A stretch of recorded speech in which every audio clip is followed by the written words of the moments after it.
Bonjour! Les temps changent. Il y a toute une histoire de l'Église au Québec qui est résolument derrière nous. Comme beaucoup d'entre nous, j'ai découvert qu'il y a des chemins avec les jeunes qui ne fonctionnent plus ou qui ont vraiment donné tout ce qu'ils avaient à donner. Quand j'ai reçu ce mandat d'être responsable de la pastorale jeunesse, même si j'avais une expérience de 24 ans auprès des jeunes, j'ai pas voulu me fier à cette expérience, mais j'ai voulu retourner auprès des jeunes. Leur demander humblement, mais qu'est-ce qu'on fait? Il y a un fossé culturel entre l'Église catholique et les jeunes. Et je leur ai demandé à eux, qu'est-ce qu'on devrait faire? Parce que les jeunes continuent, je le vois bien, de se poser des questions existentielles, des questions de sens, l'anxiété de plus en plus répandue. Et pour moi, intimement, comme prêtre de Jésus, je sais pertinemment que Jésus peut répondre à ces questionnements, ces soifs intérieures. Alors j'ai voulu aller leur demander à eux, qu'est-ce qu'on peut faire? Alors vous entendrez des témoignages de jeunes, adolescents, jeunes adultes. Ils sont vrais, ils sont francs et surtout ils me mettent au défi de l'importance de prendre des nouveaux chemins.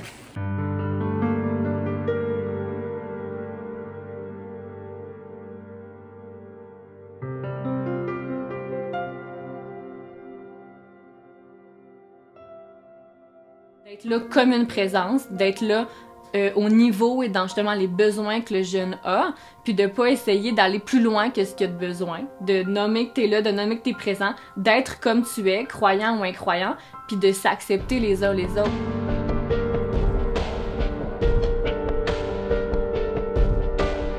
De l'échange des idées, de la communication, de l'expérience spirituelle, philosophique dans un sens aussi, le besoin profond que tout le monde a, je pense, d'exprimer ce qu'ils vivent. Je dirais que les jeunes, ils se posent pas cette question sur la spiritualité de nos jours, puis il y a beaucoup de problèmes qui ressortent à cause de ça, sans même qu'ils le sachent. Donc si on les approchait, on faisait des petits groupes, on faisait juste partir des conversations sans même qu'ils se sentent jugés, là.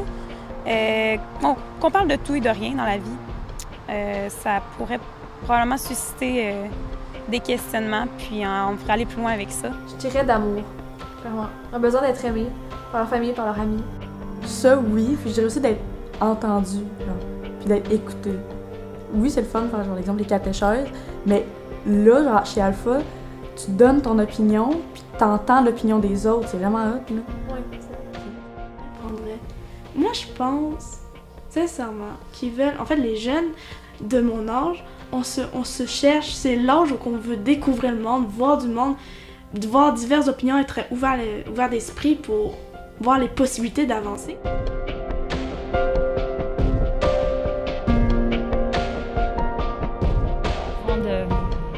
D'espace où être soi-même, vraiment, sans crainte, où pouvoir parler librement sans avoir peur d'être réprimé, sans avoir peur de se faire dire que ce qu'on dit c'est pas vrai.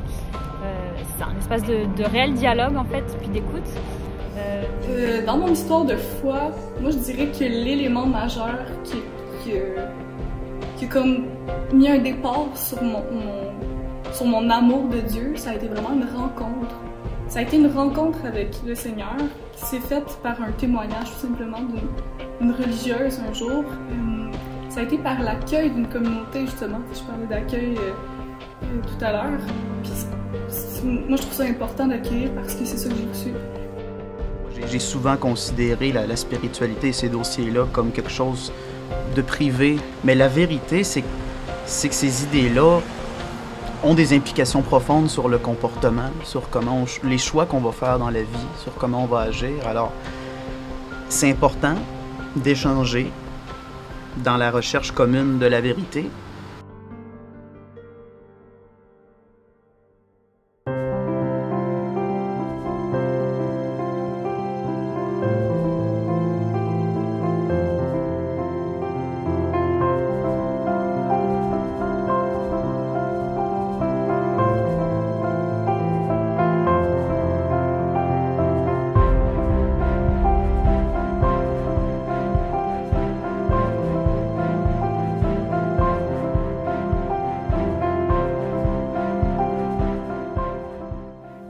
aller de l'avant. Une simple chose que je leur demanderais, c'est de faire une place. Qu'on ait une place qui puisse nous dire on peut se sentir à notre place, on a un droit de parole, on a le droit de se faire écouter. Je me posais beaucoup de questions et dans le système scolaire, dans les espaces qu'on me donnait, ben on te pose des questions et rares sont les lieux où est-ce qu'on t'offre l'opportunité de les nommer. C'est quoi tes questionnements? C'est quoi les trucs que tu demandes sur la vie, sur le sens de la vie? Puis aussi des fois les messes, il faudrait qu'ils soient un peu plus joyeuses parce que des fois quand le prêtre récite, il n'y a pas l'air joyeux de réciter ce qu'il dit, puis des fois t'es comme est-ce que je suis au bon endroit? Puis est-ce que je devrais aller ailleurs? Des fois tu te poses cette question-là. Je crois qu'en paroisse, ce serait important de créer ces espaces-là d'accueil inconditionnel. Je pense qu'en paroisse, ce serait important d'avoir des milieux où ce qu'on peut se retrouver entre personnes qui nous ressemblent, entre jeunes. Souvent, je pense qu'on est tenté aussi de garder le même contenu, puis de changer la forme en voulant s'adapter aux jeunes, en prenant des médias qui parlent aux jeunes, en utilisant mettons, des réseaux sociaux comme Instagram, TikTok, mais on ne touche pas au contenu. Ça, je pense que c'est un traquenard. Je pense que c'est une allée qui mène nulle part. Faut pas avoir peur de tout revoir. Le Christ est là, c'est la base là, puis ça va pas bouger. Fait que n'ayons pas peur de revoir complètement les manières de le donner et parfois de se questionner, est-ce que la manière que j'ai aujourd'hui de le donner, c'est vraiment le Christ que je donne ou est-ce que j'ai figé comme ce que je transmets puis c'est devenu stérile. Fait que ouais, je pense qu'il faut pas avoir peur de ça. Moi, je leur dirais de faire alpha. C'est sûr que je leur dirais de faire alpha. C'est ce que je pensais. Ouais. Parce que ça aide vraiment les jeunes à comprendre que, tu sais, les gens de ma génération, souvent, vont penser comme « Ah, c'est strict. Puis, tu sais, il faut que tu t'assieds sur la banc d'église, puis tu fasses ça, nan, nan. » Mais c'est bien plus que ça. Genre, c'est une manière de vivre, puis ça t'empêche pas de rien faire, ça t'aide juste à être mieux, tu sais.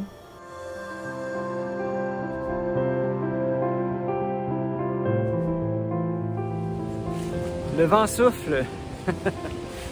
Si j'avais à résumer ce que les jeunes ont dit, je dirais qu'ils ont besoin d'un espace, un espace bien à eux, un espace de rencontre, un espace de dialogue, de parole libre, un espace où ils se sentent pas jugés, où ils sont accueillis inconditionnellement.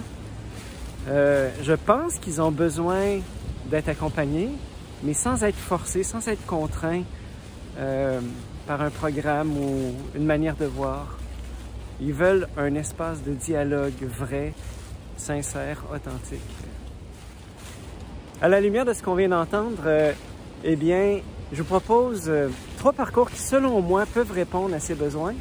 Il s'agit d'Alpha, Zéléos et la Villa des Jeunes. Pourquoi ces parcours? Ben d'abord, parce qu'ils ont été validés par les jeunes. Ils offrent un réel espace de dialogue entre croyants et incroyants. Ils sont exportables. Ils viennent avec une feuille de route et un accompagnement adéquat. Alors, sans plus tarder, ben, je leur laisse la parole à eux.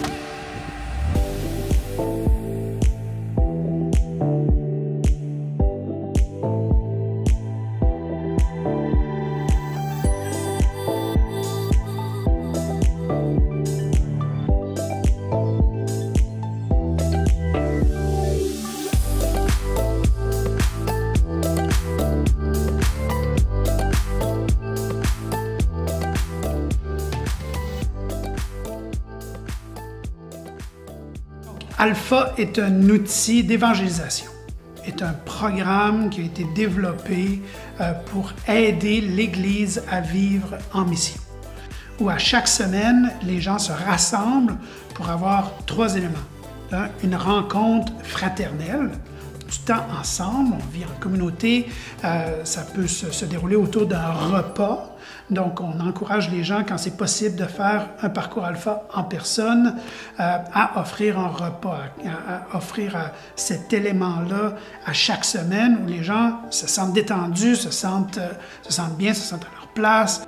L'autre aspect, c'est une discussion. Donc, il y a un matériel qui est visionné. Donc, il y a du contenu, une présentation que tous les participants, à chaque semaine, visionnent ensemble. Et ensuite, il y a une discussion. Donc, une discussion ouverte sur le thème abordé à chaque semaine. Et qu'est-ce que ça couvre? Donc, au cours des 13 semaines qui incluent le parcours ou qui forment le parcours alpha, on passe à chaque semaine, on aborde un des thèmes centraux de la foi chrétienne. On l'explore de façon pleine et on donne l'opportunité aux gens d'apporter leurs questions, d'apporter leurs commentaires, de poser certaines questions, que ce soit de partager certains doutes qu'ils ont ou d'affirmer certaines choses qu'ils reçoivent durant le parcours. Mais vraiment, c'est un endroit où est-ce qu'on offre une opportunité aux gens d'explorer la foi chrétienne sans être jugés, en étant pleinement accueillis là où ils le sont, dans leur propre cheminement spirituel.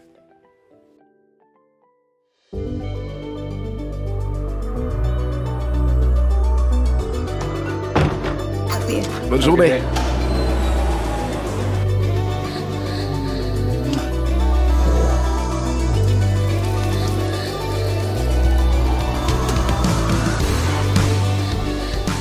On est sur le point d'entreprendre le voyage d'une vie.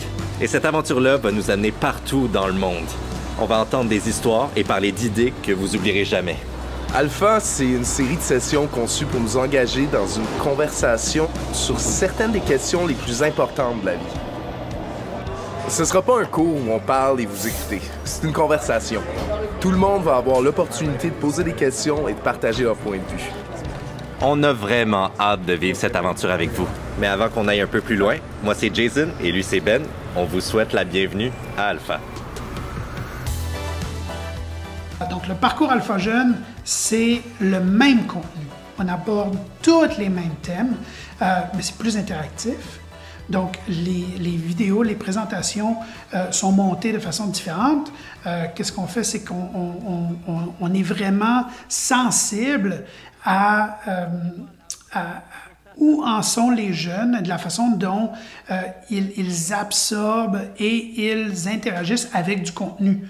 Donc, il faut que ce soit un petit peu plus interactif. Donc, les présentations ne sont pas une vidéo, une présentation en continu de 20 minutes du début à la fin. C'est par petits blocs. Donc, on aborde le sujet, on couvre tous les mêmes éléments, mais en petites portions. Donc, il y a 5 minutes, 7 minutes de présentation, une petite pause de discussion, ensuite un autre petit bloc et tout ça. Donc, c'est plus interactif et c'est présenté aussi par des jeunes. Donc, c'est présenté, les intervenants sont plus jeunes, sont plus dynamiques. Il y a une touche d'humour qui est intégrée au parcours aussi, au contenu, donc qui est là vraiment pour aller rejoindre les jeunes là où ils sont et présenter ça de façon accessible pour eux.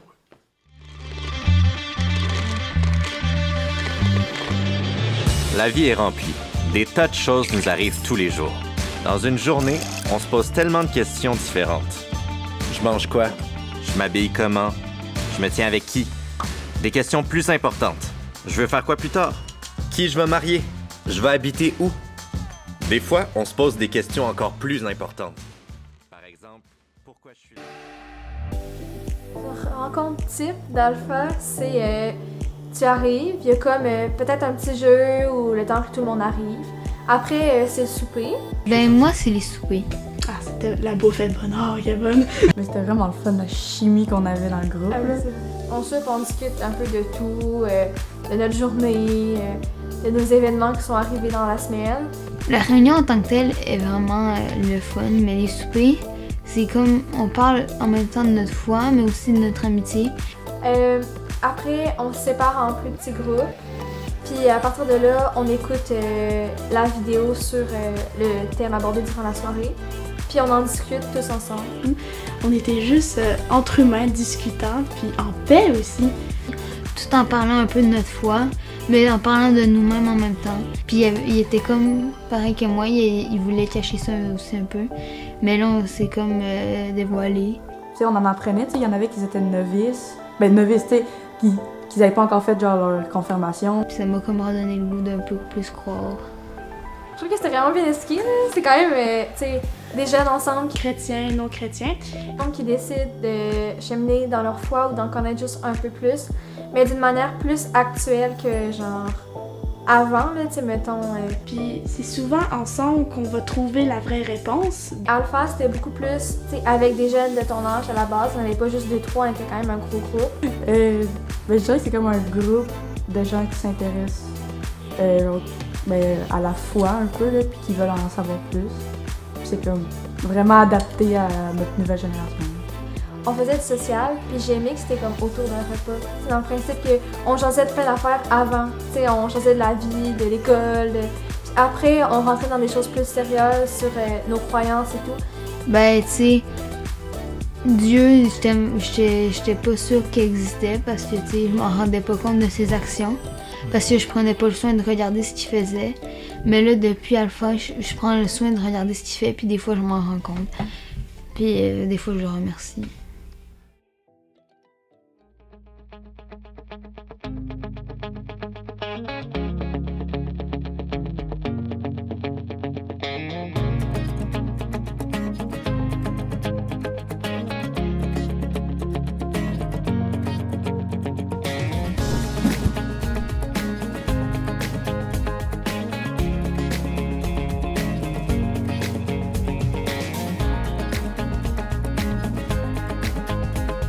C'est un mouvement international, mais la beauté de la chose, c'est que c'est né à Victoriaville et maintenant on est en France, en Roumanie, en Suisse et au Liban.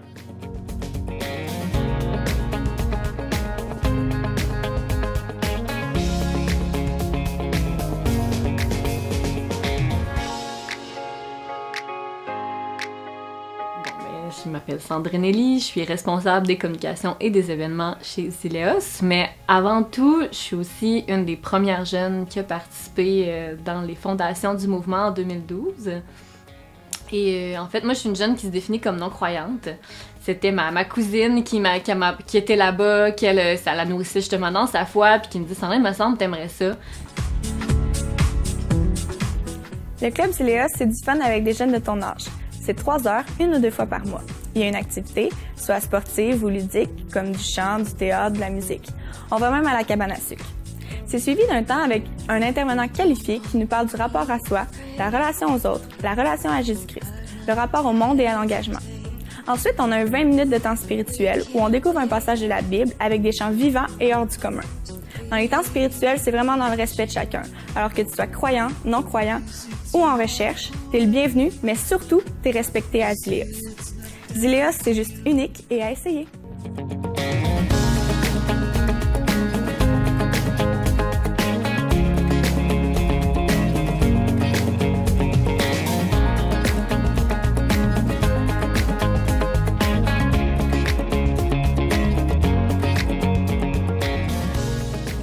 C'est d'abord d'être en relation avec le jeune, de prendre le temps d'être sur son terrain, de l'écouter, de ses besoins. C'est un peu ça à la base, c'est d'écouter les jeunes dans leur questionnement, puis de ça, on fait la programmation pour l'année pour trouver en fait des intervenants qui vont venir répondre à leurs questions.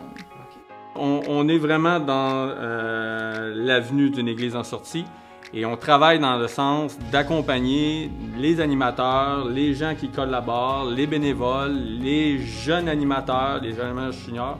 Bref, tous ceux qui tombent en amour et qui ont le désir d'en connaître davantage. Moi, ça va faire 10 ans que je chemine avec Zileos et je me définis encore comme non-croyante.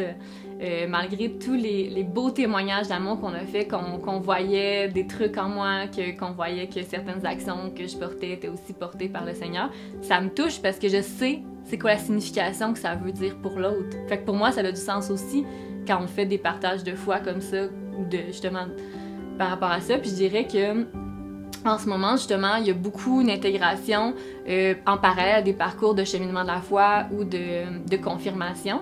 Donc, on a beaucoup des jeunes qui, une fois par mois, vont avoir leur rencontre d'éveil à la foi ou de parcours de cheminement de confirmation. Puis, une autre fois par mois, donc aux 2 semaines, ça va être un club Zileos. Donc, il y a un espace qui est plus dans une dynamique d'évangélisation de leur parcours de la foi. Puis, l'autre semaine, ça se trouve à être plus le même Zileos où c'est eux qui ont choisi les préoccupations, c'est eux qui ont choisi les sujets.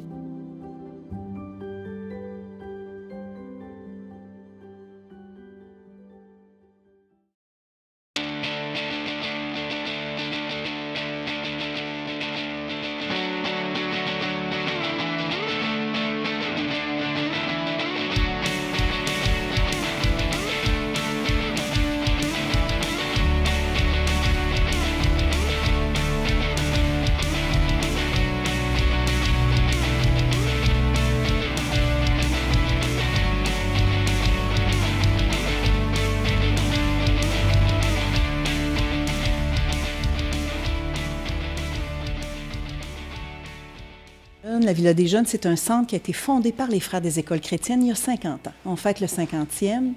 Et les frères voulaient créer un centre pour permettre aux élèves de sortir soit du cadre scolaire ou du cadre paroissial et se retrouver dans un lieu unique, décoré à partir de 8 récits bibliques. Au pourtour, là, on se parle, je suis au parterre, c'est comme une petite agora où on rencontre les groupes, trentaine de jeunes à la fois, mais autour, il y a 8 locaux qui permettent ces rencontres, soit personnelles, individuelles ou en sous-groupe. Écoute, on a la barque de pierre, avec une véritable barque. Les élèves, les jeunes sont fascinés quand ils rentrent là. Une grotte, la grotte d'Élie, du prophète Élie. La tente de réunion, on fait un petit clin d'œil à l'histoire de Moïse, le peuple de Moïse. L'auberge d'Emmaüs. Bon, quand on dit Emmaüs, on pense à une rencontre qui a été importante entre Jésus-Christ et les disciples d'Emmaüs. La Terre Nouvelle, on a une chapelle qui s'appelle Le Jardin. Ensuite, on a le Puy de Jacob et le désert. C'est à la fois, ça suscite l'admiration, le respect, mais l'ambiance que ça crée permet l'intériorité. Et c'est ça que les frères voulaient. Ça, c'est le lieu.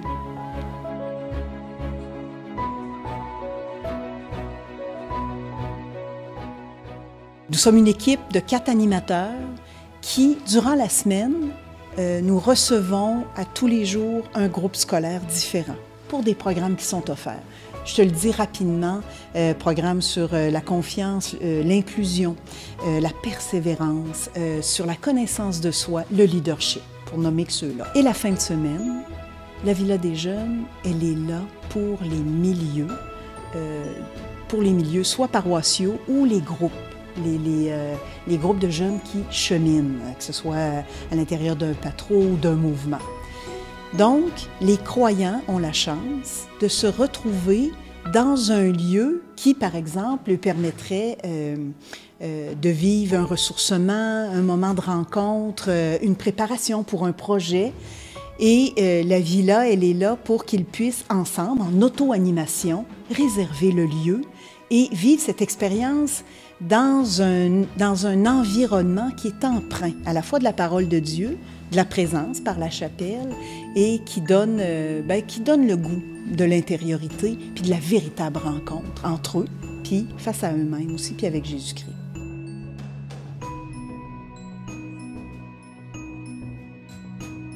Et pour toutes les paroisses du diocèse, en fait, on offre 3 programmes. Le premier, c'est le relais Emmaüs, une expérience de 28 heures, expérience intense de découverte de soi-même, de faire le point sur sa vie et de se permettre de proposer la foi chrétienne. Le deuxième, ça s'appelle Vivre debout et c'est un programme d'une journée. On dîne à la Villa et on passe une journée à chercher un peu c'est quoi les fondements de ma vie, de ma quête de bonheur. Et ensuite, le troisième, la Villa à l'écoute des jeunes. On donne le micro aux jeunes, on passe une petite soirée dans votre milieu et ensuite on prépare un 4 heures qui va se vivre chez nous dans lequel on recueille les questions des jeunes et ensuite on crée un espace pour vraiment se les poser, les questions des jeunes, plutôt que essayer de leur donner des réponses, essayer de se les poser avec eux, puis de vivre ce questionnement-là, puis cette recherche-là avec eux en vérité, puis en toute humilité, dans la confiance que l'Esprit Saint peut passer par là. Voilà. C'est l'accueil, entre autres. Je pense que l'accueil, c'est l'une des choses les plus importantes. C'est l'une des choses que l'être humain, pas juste les jeunes, l'être humain a besoin. Quand on se sent accueilli inconditionnellement, je pense que on a la place pour donner de la vulnérabilité, on a de la place pour s'ouvrir enfin, puis des places pour s'ouvrir, il y en a pas partout, tu sais. Il y a des jeunes qui sont pas à l'aise de s'ouvrir dans leur famille, il y a des jeunes qui sont pas à l'aise de s'ouvrir avec des amis, ou tu sais, qui connaissent pas des amis qui leur ressemblent. Puis sans nous mettre sur un piédestal, je trouve qu'ici, c'est un endroit où on a des espaces pour s'ouvrir, des espaces pour se sentir accueillis inconditionnellement tel qu'on est. C'est notre but. Je pense que c'est notre but premier à travers toutes les animations qu'on donne. C'est notre objectif, puis ça, je trouve ça beau.